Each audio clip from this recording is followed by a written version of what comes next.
Hey guys, welcome back to Mimshed, and in this video we're putting the engine back together in the KTM.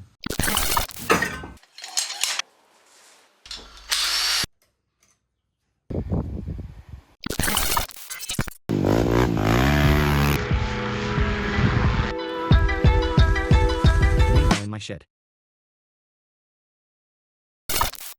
Okay guys, back in the shed with the 2003 KTM250SX project.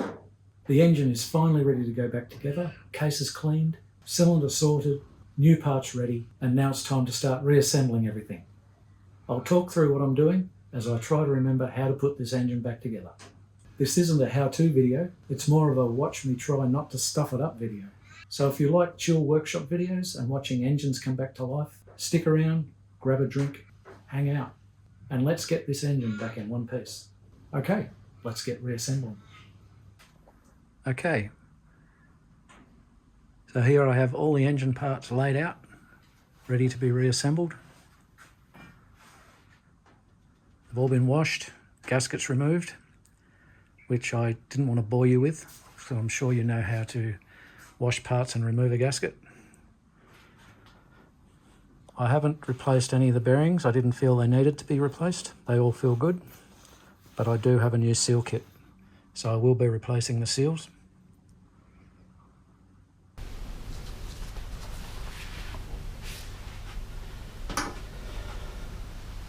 Okay, here I have the left-hand casing, and I'm going to remove the seals and replace them. Here I have a seal kit. No, that's not it. This is the seal kit I'll be using.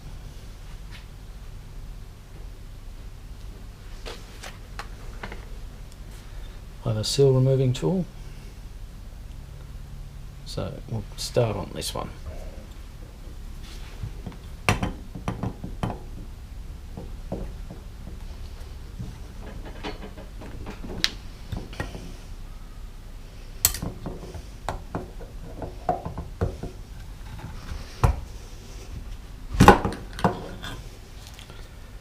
First one out.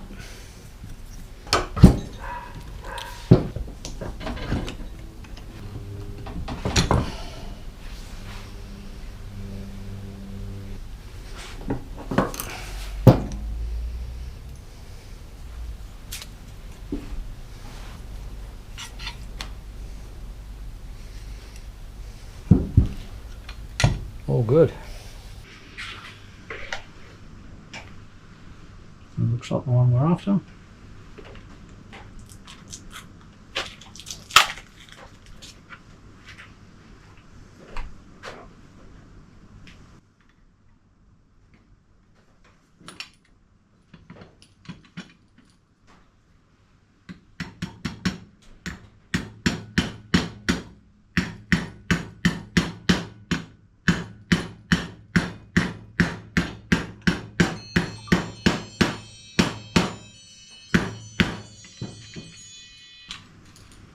Okay, that one's home.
Okay, so what we have here is the transmission out of the 2003 KTM250SX. and the output or counter shaft is worn where the sprocket goes, so I need to replace this whole shaft.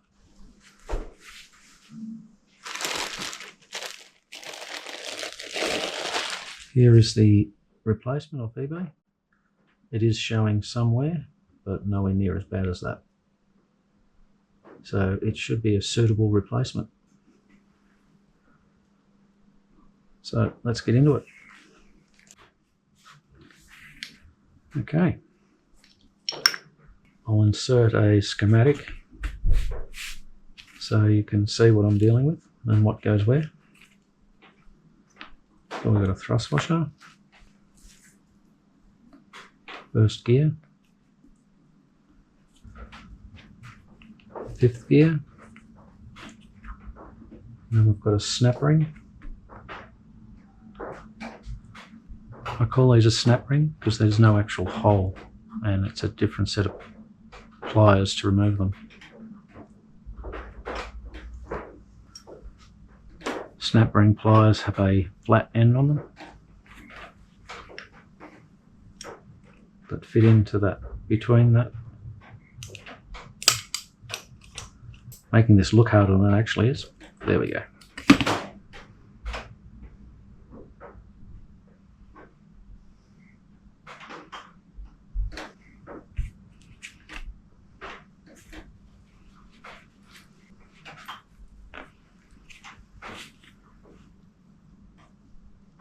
Thrust washer,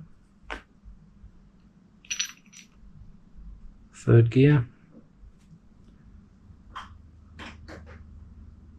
needle roller which splits in half,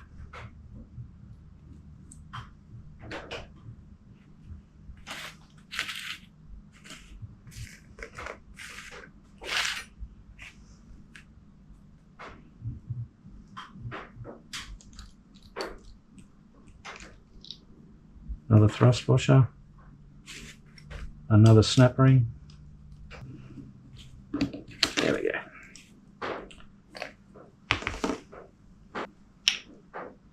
Fourth gear, another snap ring,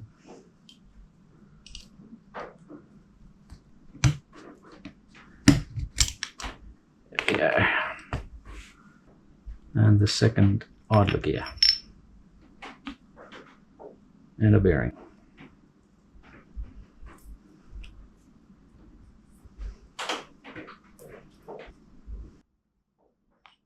Okay, there is the shaft, the old shaft out.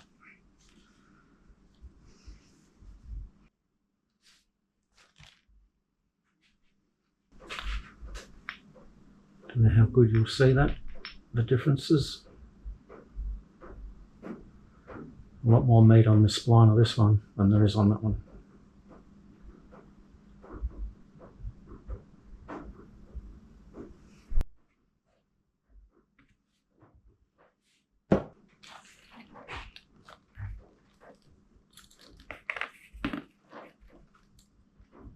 We've got it apart, we'll check the gear teeth. For those of you that have been following along, you'll remember the whole reason for me stripping this engine in the first place was to replace this countershaft. That decision turned out to be a good one. If I hadn't stripped the engine down, I wouldn't have discovered the worn cylinder and piston and clutch assembly. So at the end of the day, it was a good decision, and I hope you guys are enjoying these videos, and I hope the content is entertaining.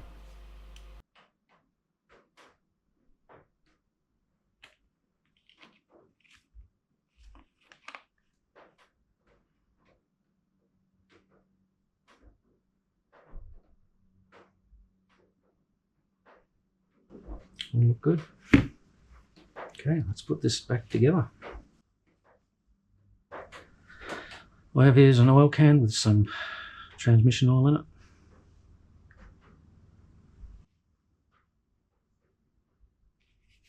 And first to go on is the bearing.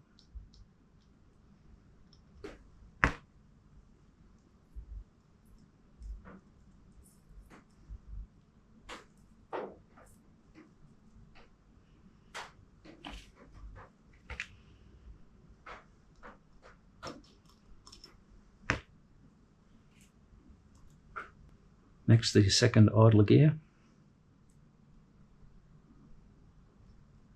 These segments to the top.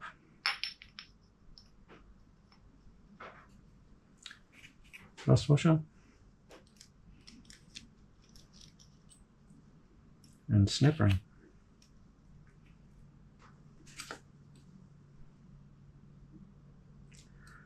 Now I don't know if the camera will pick this up or not, but snap rings are directional.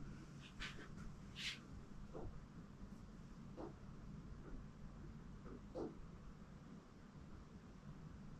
can see the taper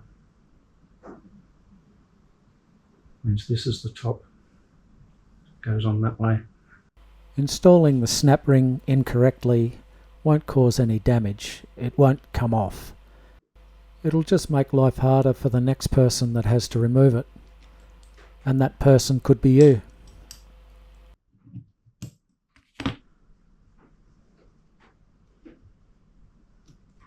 When it's down in the groove, I like to give it a bit of a spin just to make sure it is actually sitting in the groove. So that one's in. Next is number 4 sliding gear. Goes with the dogs this way.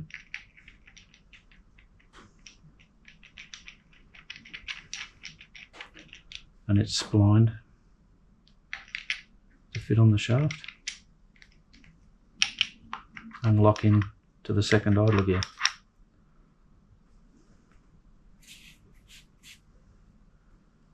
Snap ring. Directional again.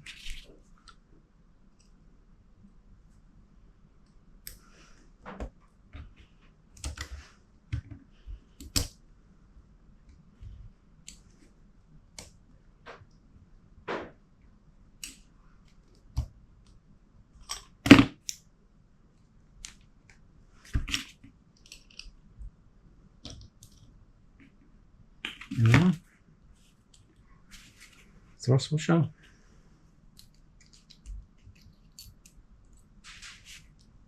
Bearing.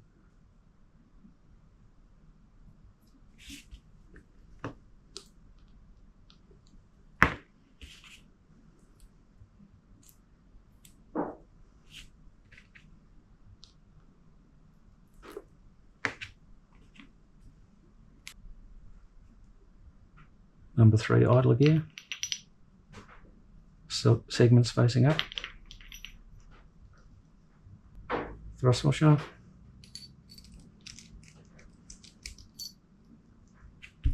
Snap ring.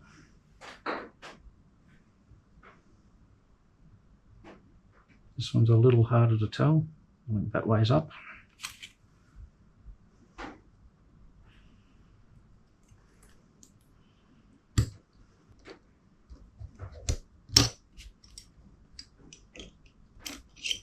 That's in.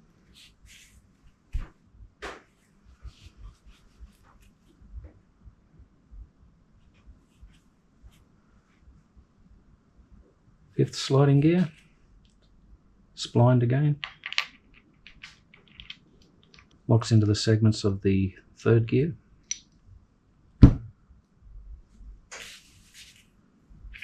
Thrust washer.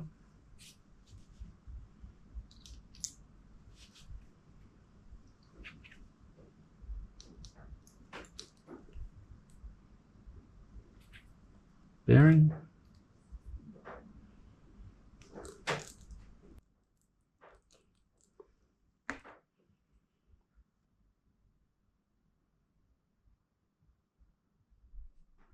And lastly, first gear idler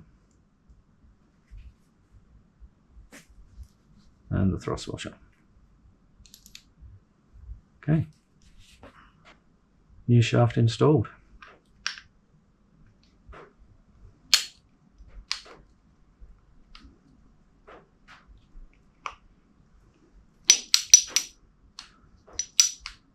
Everything rotating that should.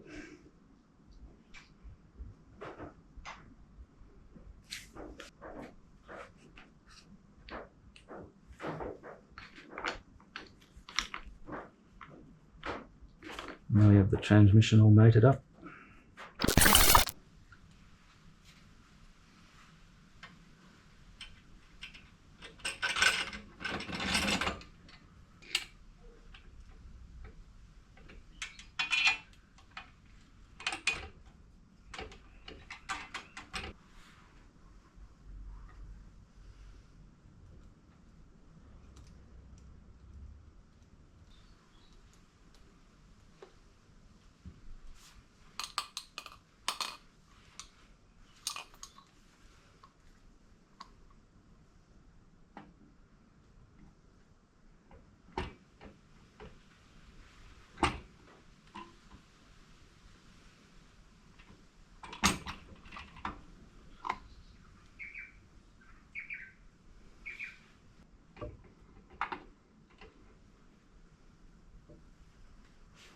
I'm just using the same oil to lubricate the bearings and seals that I'll be running in the engine.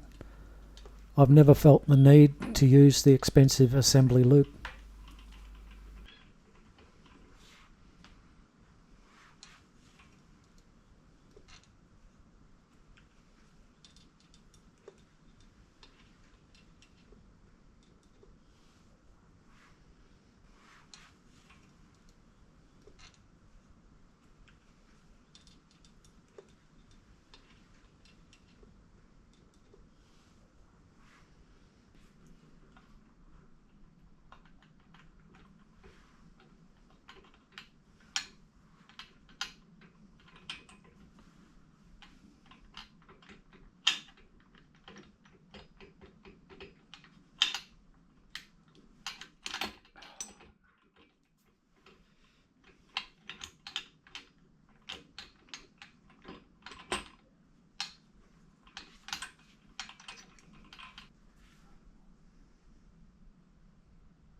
I'm just pre-lubricating the small pins that locate the shift forks into the shift roller.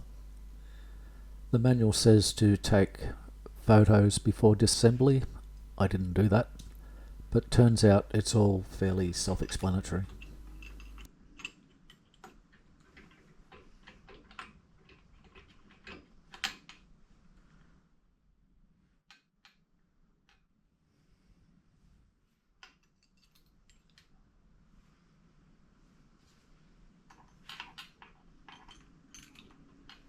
There are 3 pressure springs for the shift rails. The bottom of the larger shift rail does not have a pressure spring.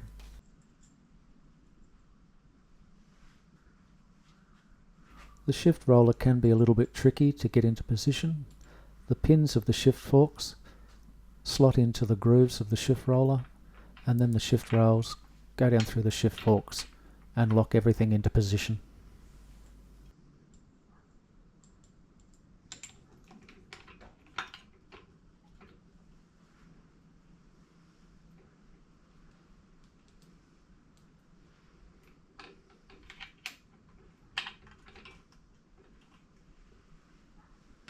So the manual says to use grease on this gasket, but I'm not going to take the risk of it leaking, so I'm going to use gasket maker, put a thin film of that around it.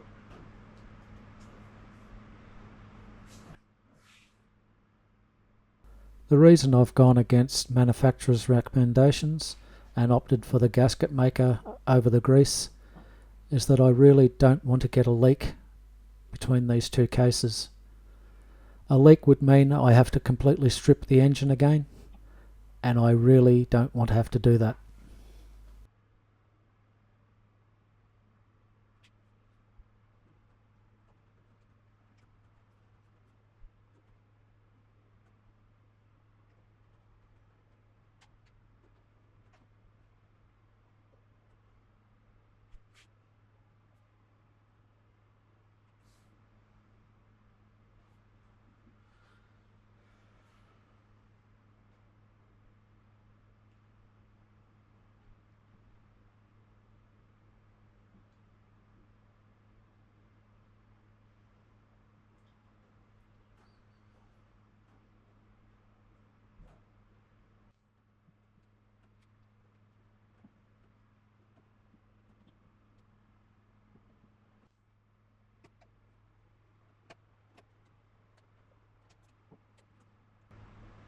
Okay.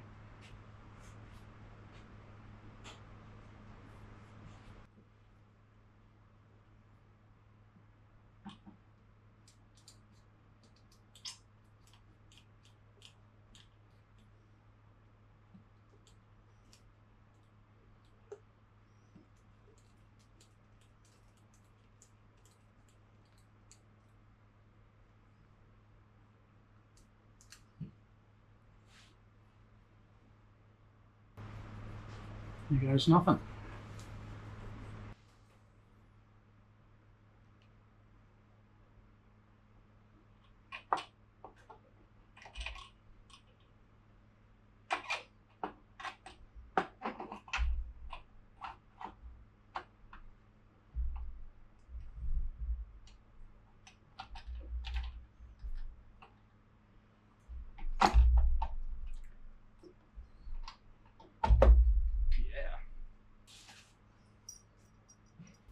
As per the diagram, the casing bolts are different lengths and can cause casing damage if put in the wrong locations.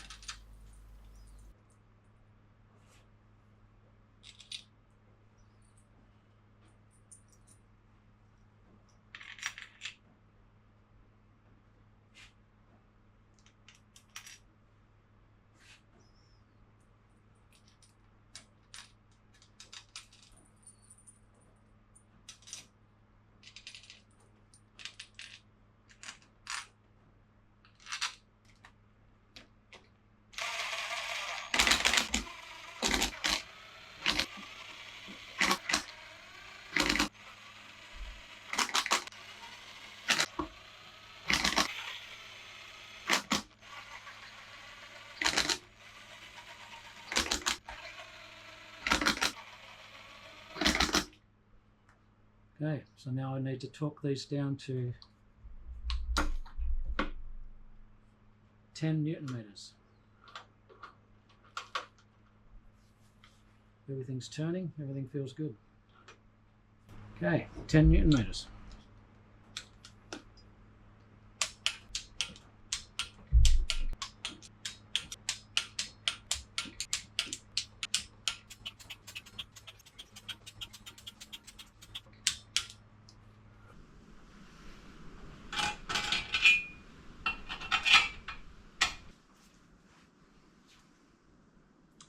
Two, 4, 3. Loctite 243 is applied to the locking lever screw and then torqued down to 6 Newton meters.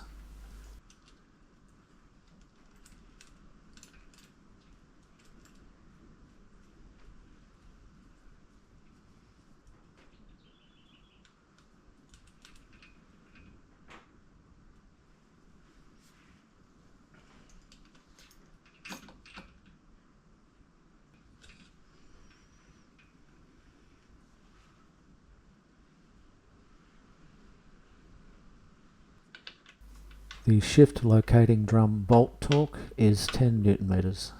Please note the drum is eccentric and will only fit on one way.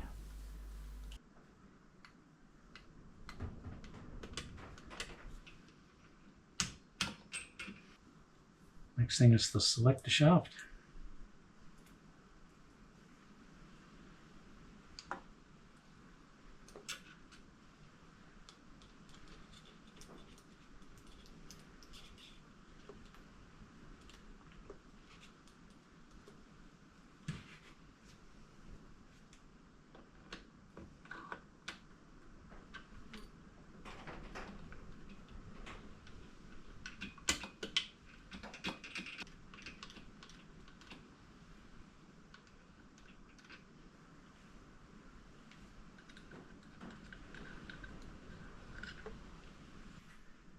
Okay, the kickstart mechanism.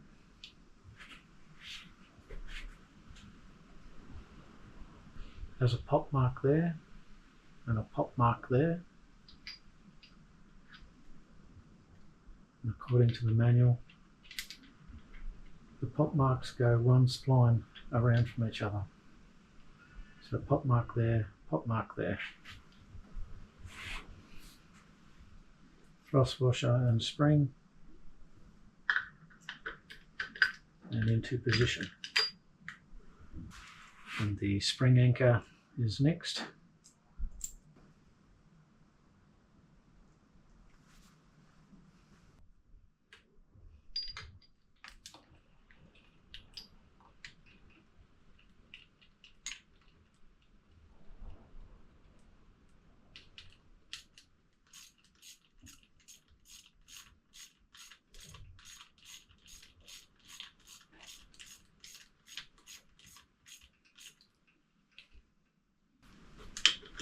Ten Newton meters. Next is the kick shaft idler.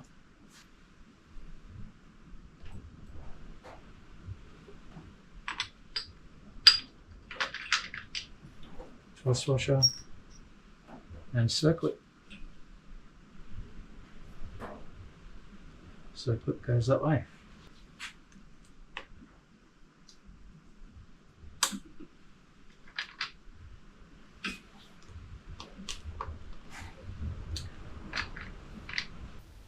Next is the crankshaft gear.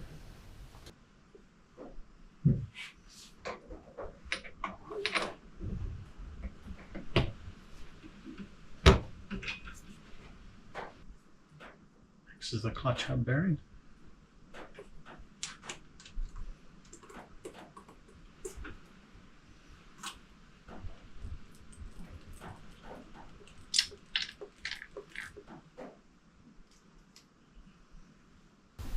And the clutch outer basket.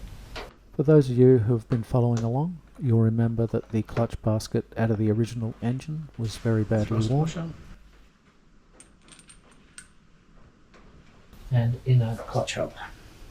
This is the clutch assembly out of the 2006 eBay engine, which is in a lot better condition. Thrust washer. And nut. Apply Loctite 243 to the nut.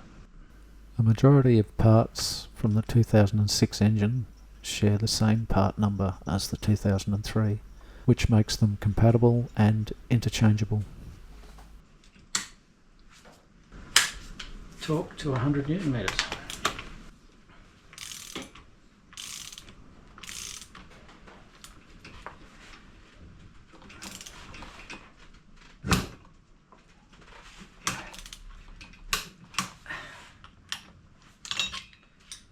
Bend up the tabs.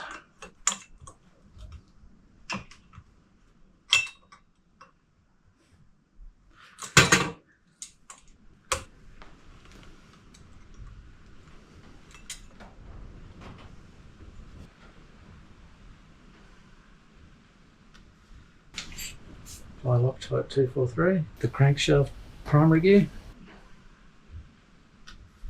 This time 150 Newton meters.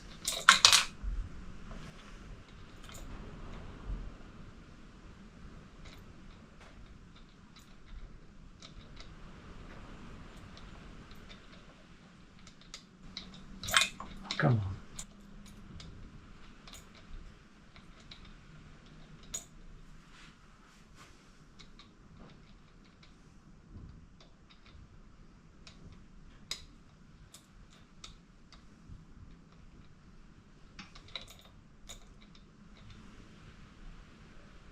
Left hand thread, of course.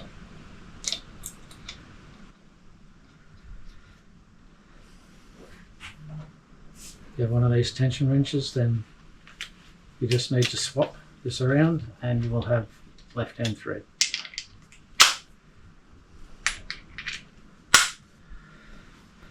Should never use a torque wrench for undoing, only for ever tightening or torquing up. 150 Newton meters. Now I don't have the special tool. There's a tool to wedge in here, but I do have a bit of timber.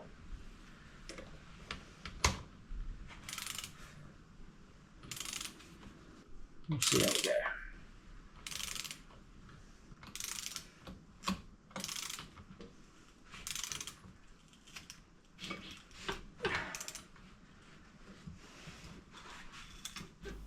Of course, the timber started to break and splinter, and I spent the next few minutes picking it out of the gear teeth. Liking it.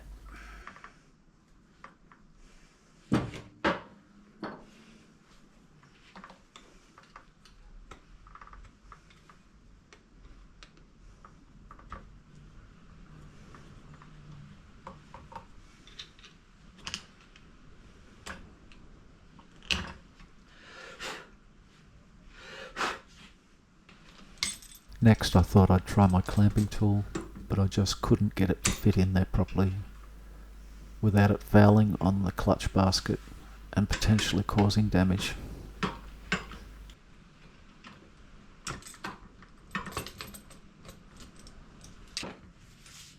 Then I thought I'd try perhaps a softer metal, like a small piece of aluminium.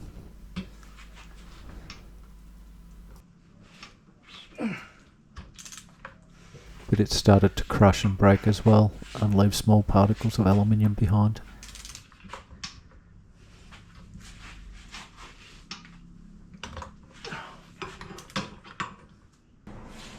Okay, that smaller piece of aluminium was hollow and crushed quite easily. Perhaps a larger solid piece will do better. But again, I just couldn't get it to fit without risking potential engine damage.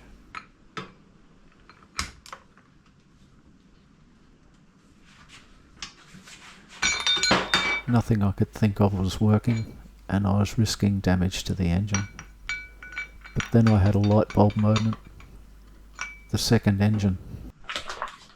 Casing here up another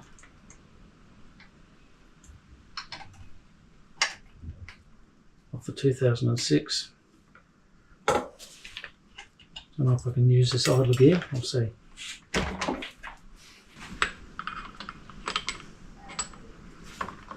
Does mesh.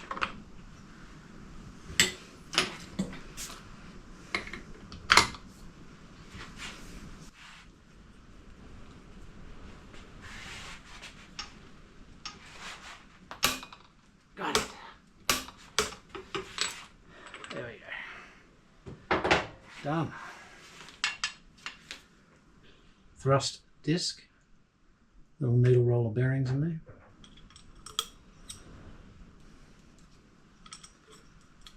And assemble the clutch.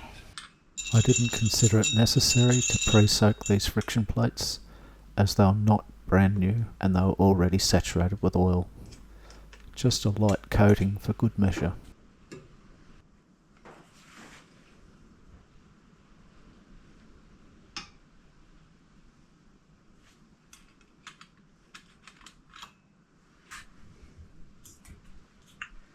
Mount the pressure disc with the sharp edge facing up. There's a dull and a sharp edge.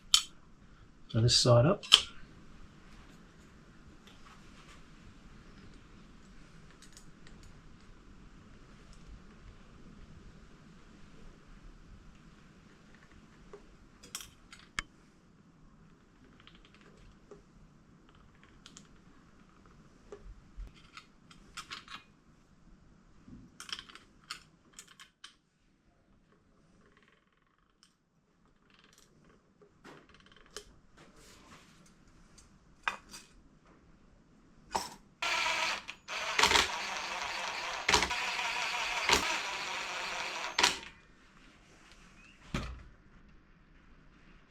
As you're probably aware if you've been watching my videos, the clutch on the original engine was worn out. So this is the clutch off the 2006 engine that I bought off eBay. So I'm going through and cannibalising the 2006 one from eBay to get the best of each engine and make one good engine out of both of them. Now these are 10 Newton meters.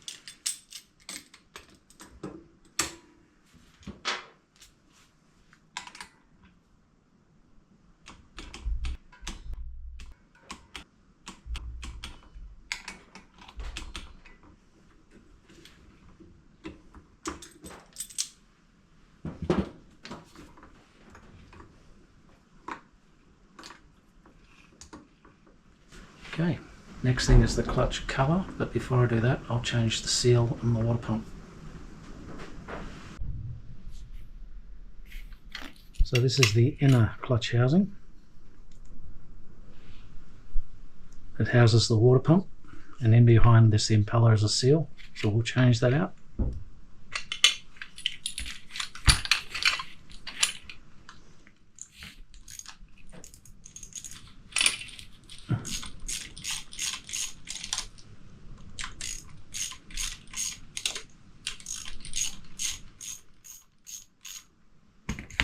Of course, if this seal leaks, you can get into your oil and contaminate your oil, make it milky. So it's probably a good idea to do it now.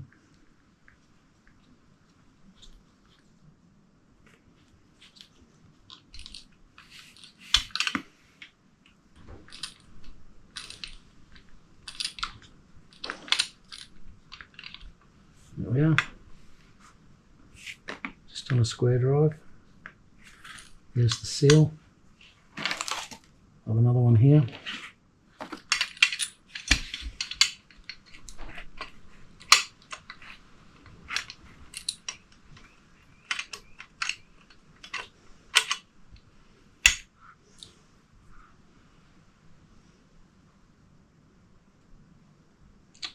tiniest little groove around the shaft. Careful not to lose any of those balls.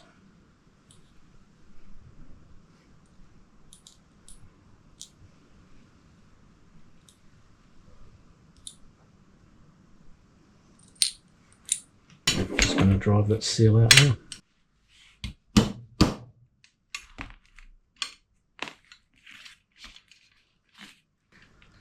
There you are, seals out. It's a double lip seal, so it seals from water one way and oil the other. So if this seal fails, you'll either have water in your oil, or coolant in your oil, or oil in your coolant.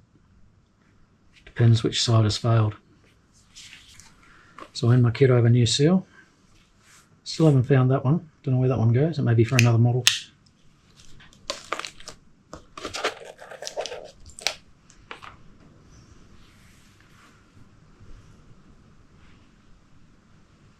So that's the way this one came out, so that's the way I'll put it back in.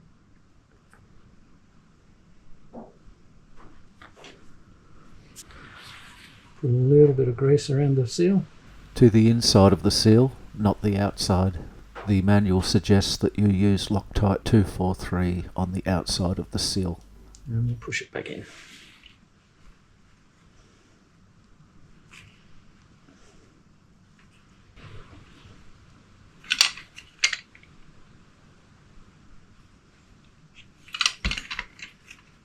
It looks pretty good.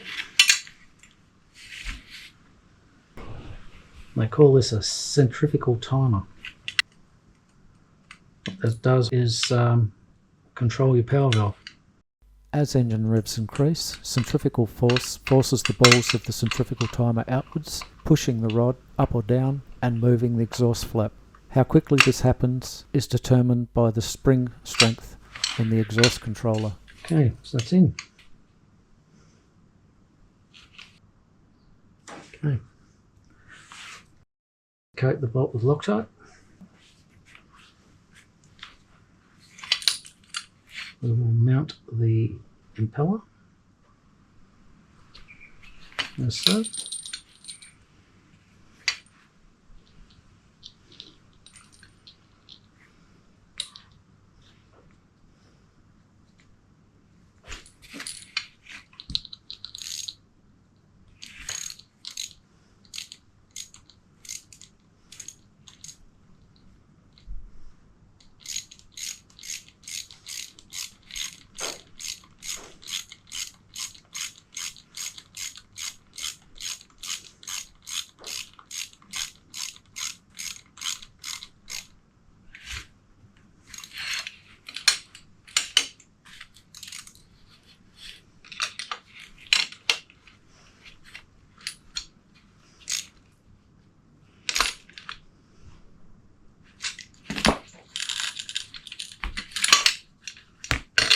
Okay, feels good.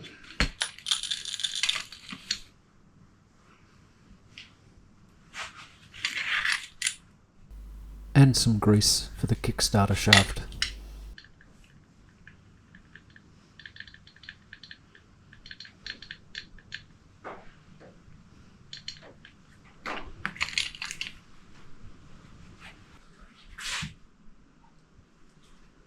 Manual says to grease the gasket, so for this one I will do that. Because if this one leaks, it's not such a big deal. And I do believe that greasing the gaskets stops them tearing if you need to pull them off and want to reuse them.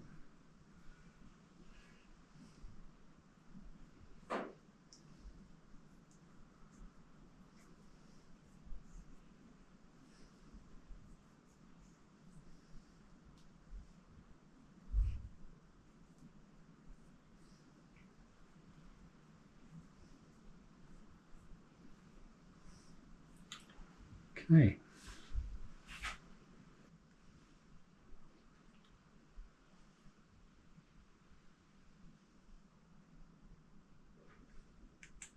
Looking good.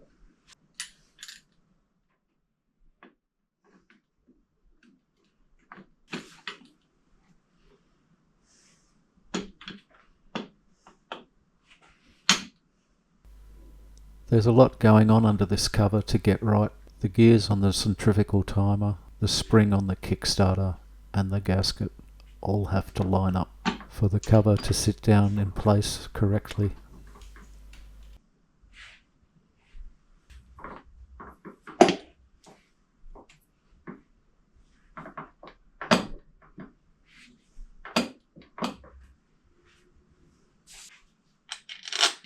.20mm bolts go in these locations. Gently run them down. Of course, if you're not comfortable using an impact driver to run the bolts down, then don't do it. But I am, so I do. I'm also making sure the gasket is in the right position as I tighten down the cover.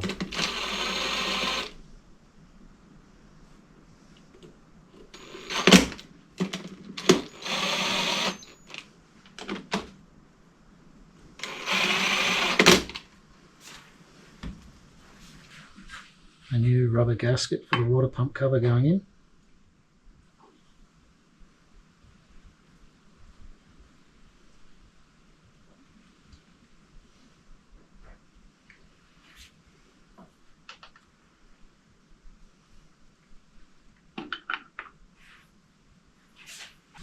Outer clutch housing with new O-ring gasket going on.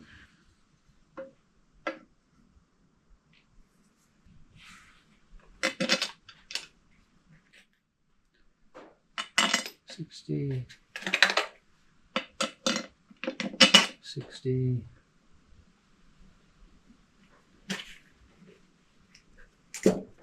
and $60. Yep.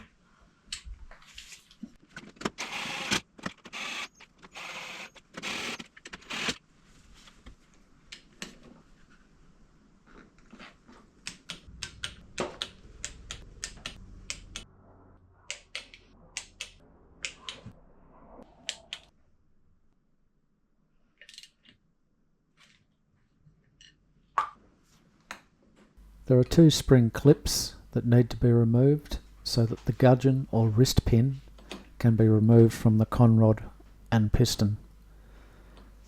Cover the opening with a suitable shop cloth or rag so that these clips don't fall down inside the crankcase.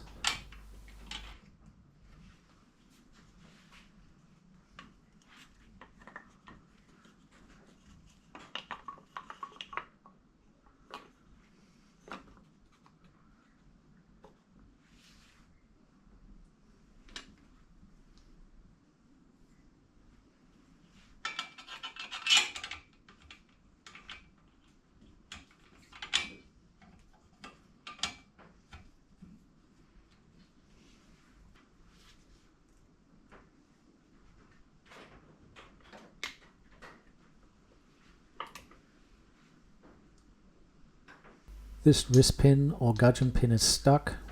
Hindsight is a wonderful thing. Removing the piston from the conrod would have been easier with the crankshaft out of the engine. I'll support the piston with some timber while I drive the gudgeon pin out with a punch so I don't damage the big end bearing.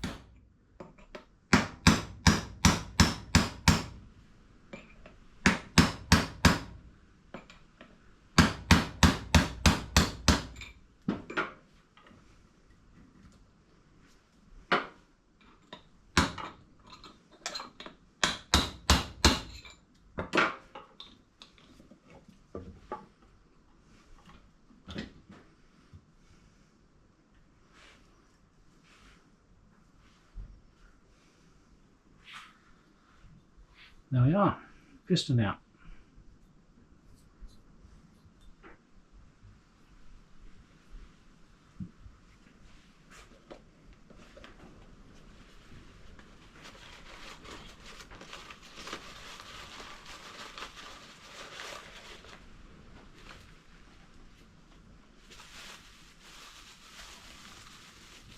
New piston.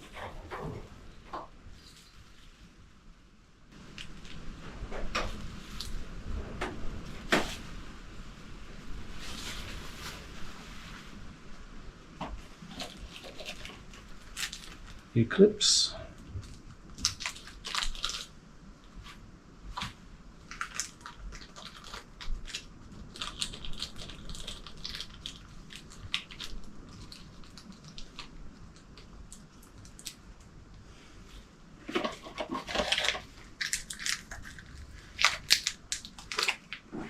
New pin, new bearing,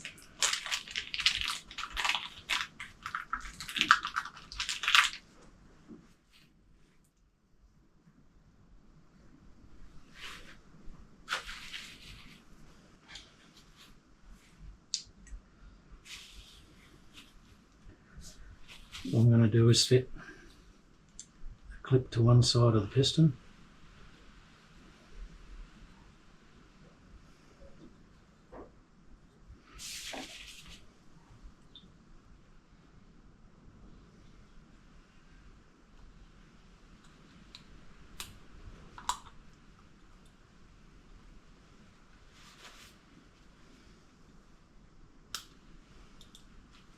Okay.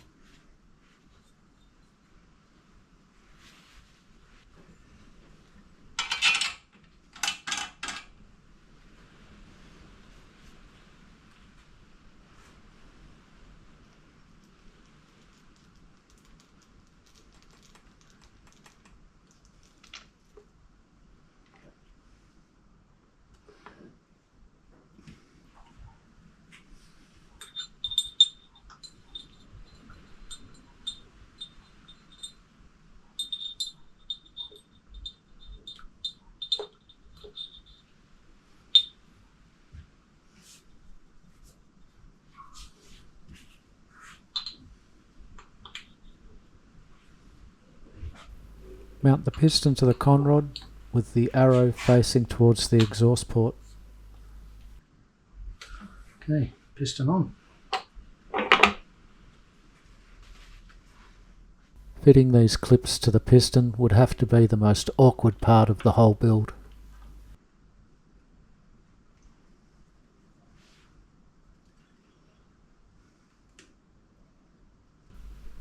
Double check and make absolutely sure these clips are sitting in the piston groove correctly.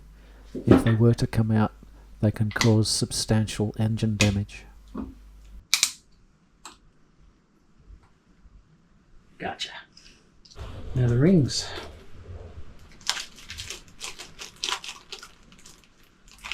Bottom ring. There's an N, so that makes, usually the marking goes to the top. There's a little dowel pin here somewhere at the back here.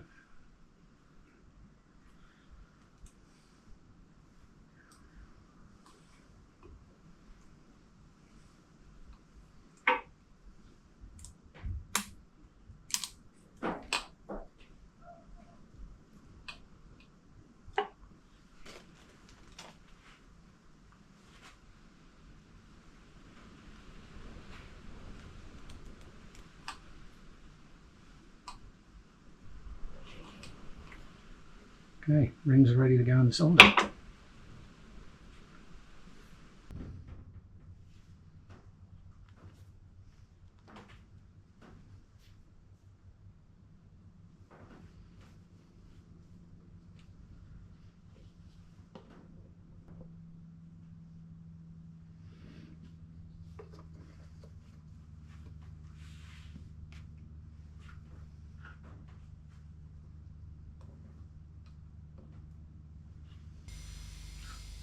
Cover the piston and rings with 2-stroke oil, ensuring that the oil gets into the grooves as well.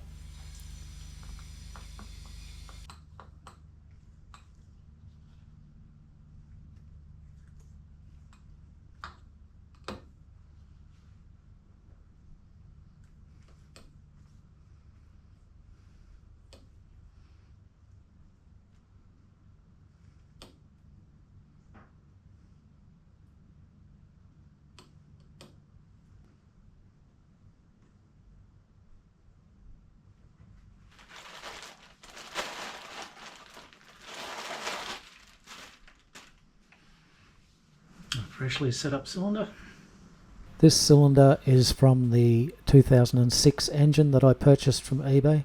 It came already supplied with a piston and ring set that you see here. So that was the reason I decided to get this cylinder repaired and fit it to this engine.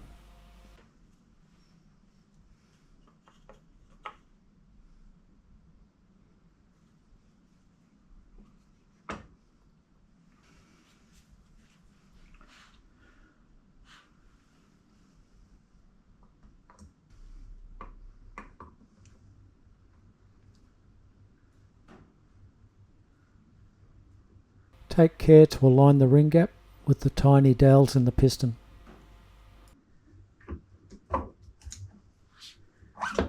Okay, we're down.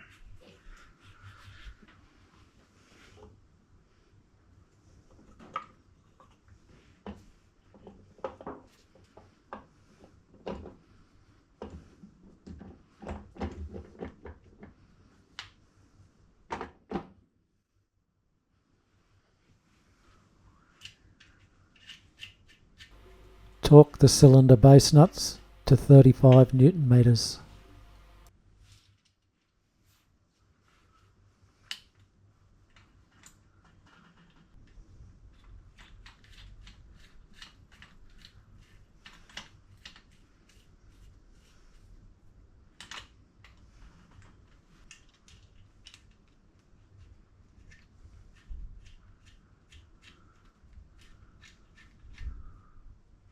Now I have to try and work out dimension X, which is the height of the piston in relation to the top of the cylinder.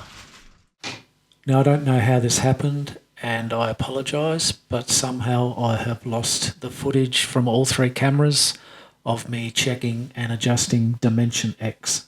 The basic principle is simple. The top of the piston must not protrude past the top of the cylinder, and you adjust this by altering the thickness of the base gasket until you achieve the desired dimension X.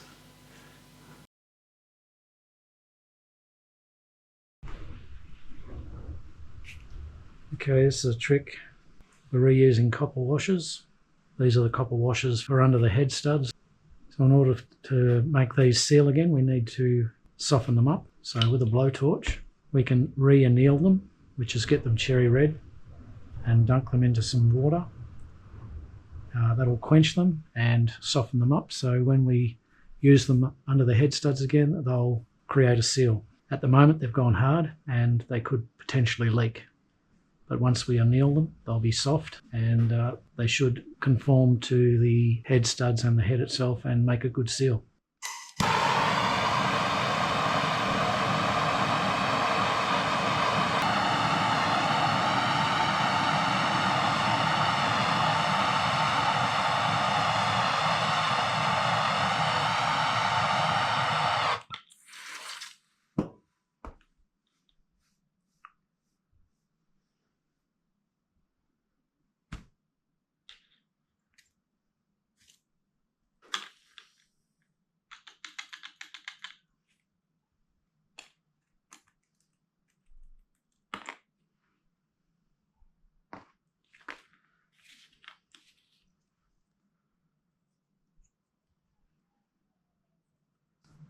So now these copper washers are soft again. I could bend these quite easily now if I wanted to. I don't want to deform them. But now they are ready to be reused and should seal quite nicely.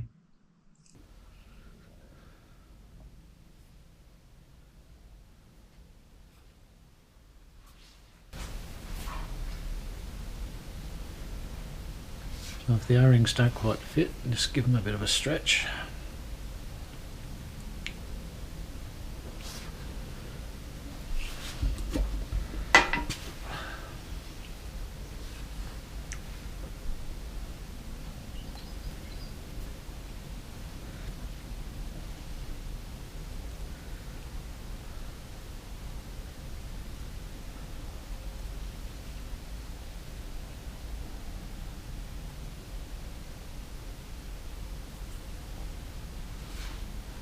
And give them a little bit of grease, just hold them in there.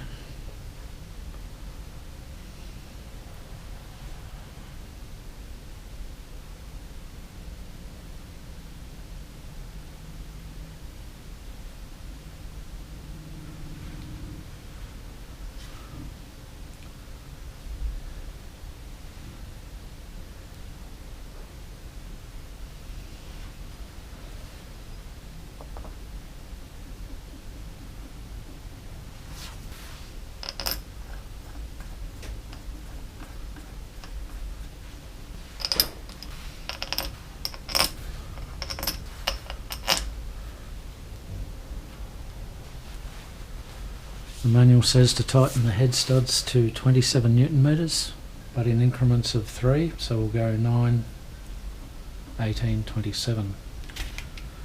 So I've got the inch-pound wrench set to 9, so we'll start with that in a crisscross configuration.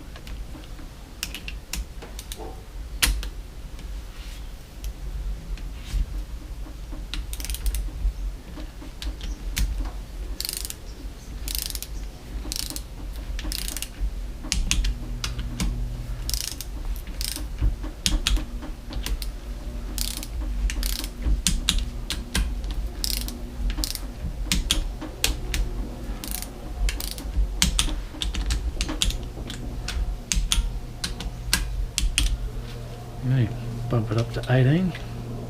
If it goes that high, oh yeah.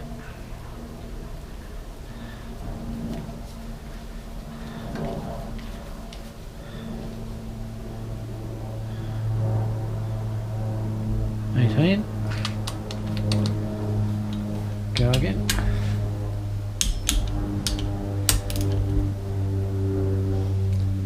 Wait for the aeroplane to go over.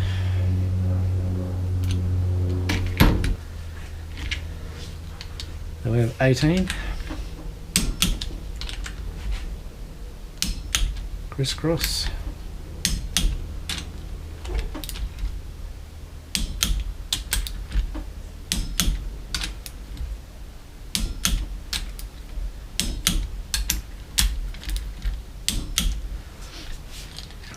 Back it off.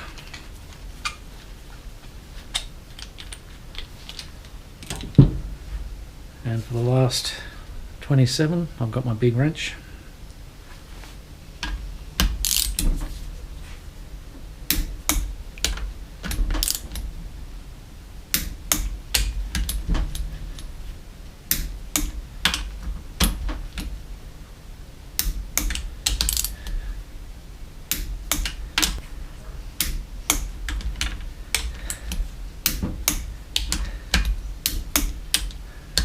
Around the world.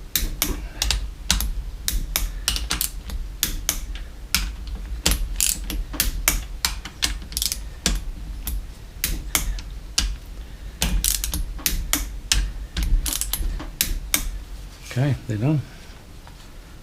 Back it off.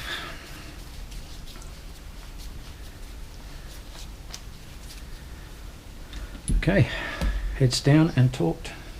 Okay, so the next thing I'm going to do is connect control linkage to the power valve. Now, securing this control arm to the power valve is this tiny little clip. I hope you can see it.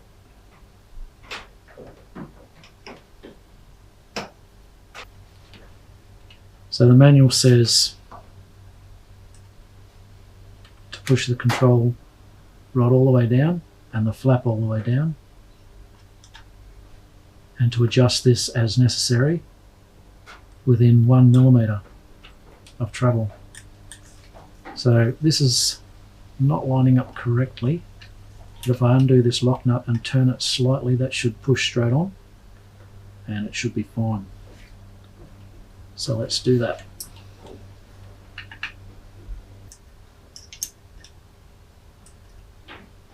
Turn that slightly.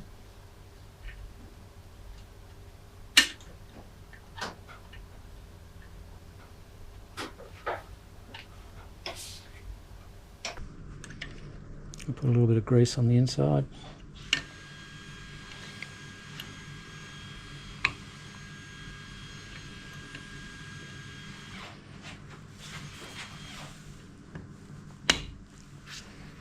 Okay, that's on.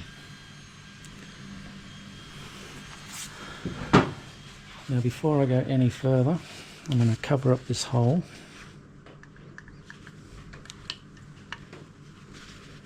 So I don't lose that little pin down inside it.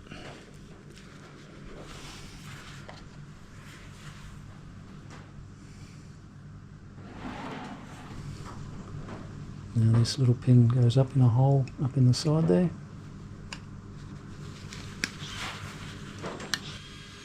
Spins around and clips into place. Now that ball linkage cannot come off.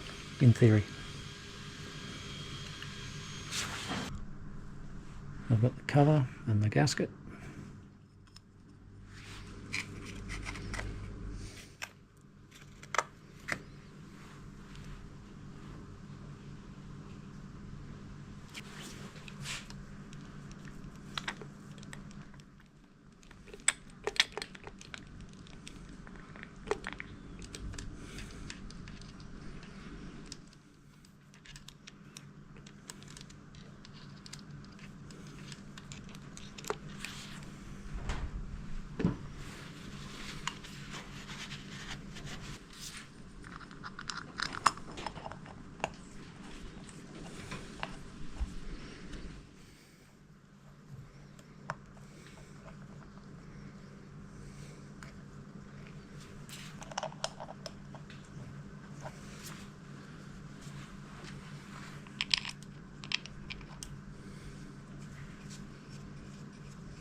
Okay, next is the exhaust control.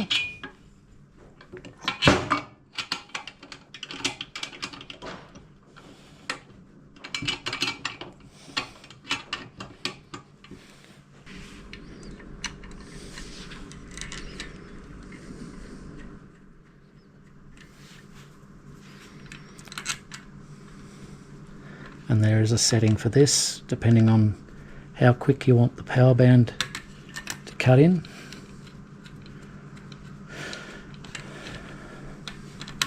Back it off for it to cut in quicker, wind it in for it to be more user-friendly and rideable. So if you're racing it, you'd wind it out. If you're riding through trails, you wind it in. Pretty sure that's how it is anyway. I'll double check. If it's wrong, I'll delete what I just said. Okay, so we've got 6 Newton meters for these.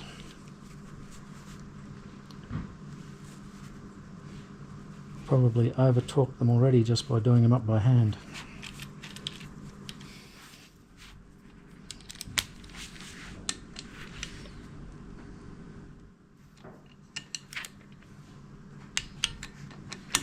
No, all good.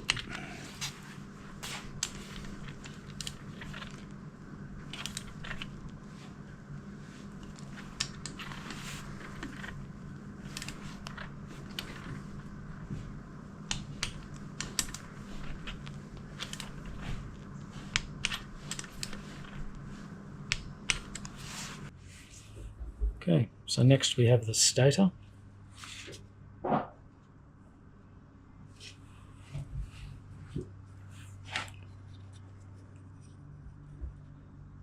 There's a mark there. It lines up with the mark there. And that in theory sets your timing. For those of you that have been following my channel, when I first stripped this engine, those timing marks were out. I think it was slightly retarded from memory. So we'll set it back to where it's supposed to be, and we'll see how it starts and runs.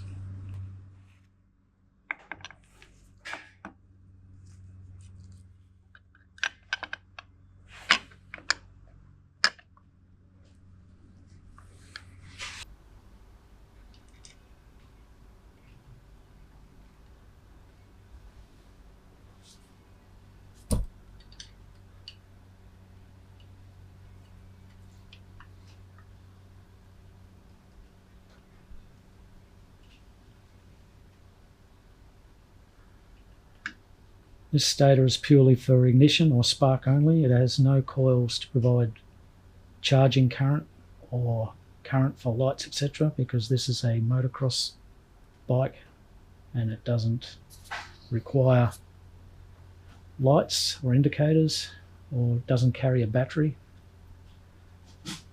So there's nothing to charge.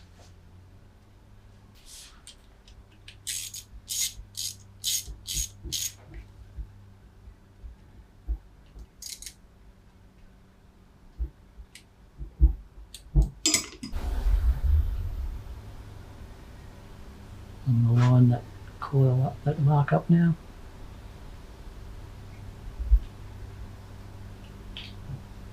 And do it up.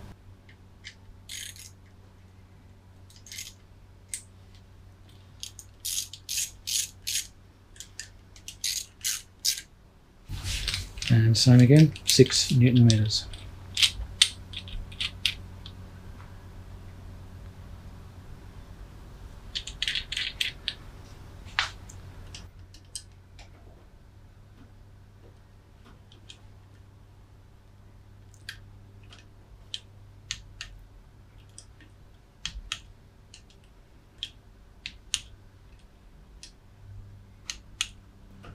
Okay, next to go on is the magneto. The magneto or flywheel.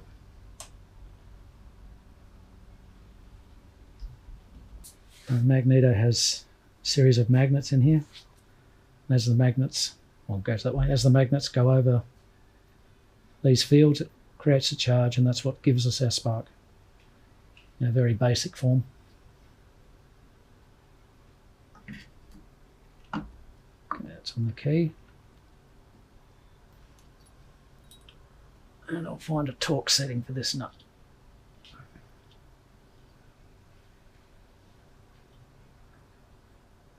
So the torque for the flywheel collar nut, M12 by 1mm, 60 Newton meters.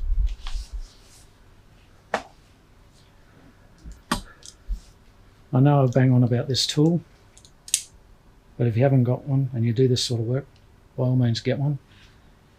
This holds your clutch basket and other gears and things, but on this side there are 2 posts which quite often match up with flywheels and other things. Very handy.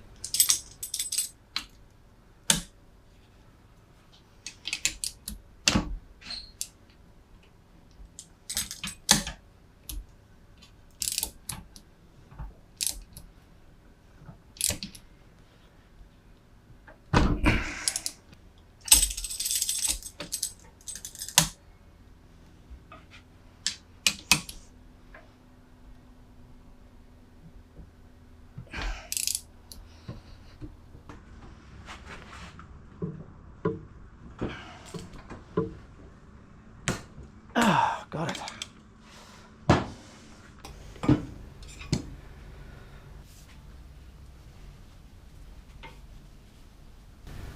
And there's the reed valves. This reed valve was also off the 2006 eBay engine. It was in much better condition than the original one. So, like that. And with the inlet boot.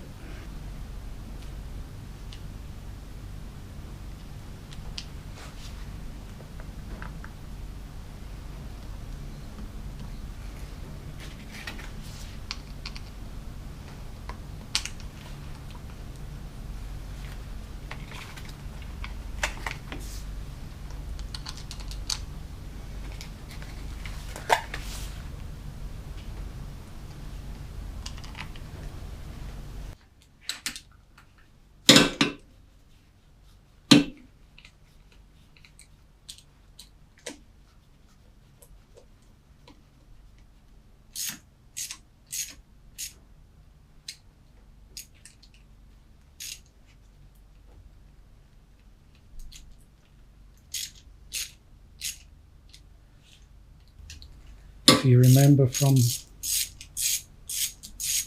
when I stripped this engine down, this old engine boot was perished, so this one's a replacement from eBay. I've had a good look, I can't see any cracks or fatigue to it at all, so that was a lucky find. I'll just check the torque setting for that. It's not listed, so I'll just do it up to what I think. So I don't want to over tighten this rubber inlet boot, or inlet manifold. Okay, apart from the magneto cover, this engine is finished and ready to go back in the frame. Of course, I won't put the kickstarter or the gearshift lever, the carburetor or the drive sprocket in or on until it's in the frame. I'll just get in the way. Got a brand new spark plug ordered, and we've still got to fill it with oil and check the setting on the governor spring. So next video, I think we'll be assembling the frame. So that'll be exciting. The actual bike is going back together.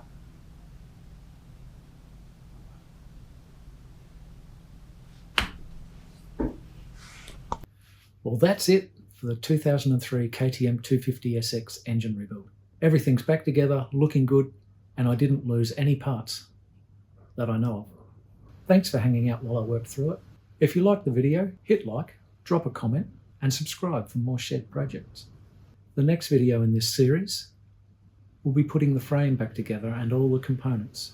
So I'm looking forward to that one. So if you've made it this far, thank you for your support. And until next time, keep the rubber side down, and I hope to see you out there on my ride.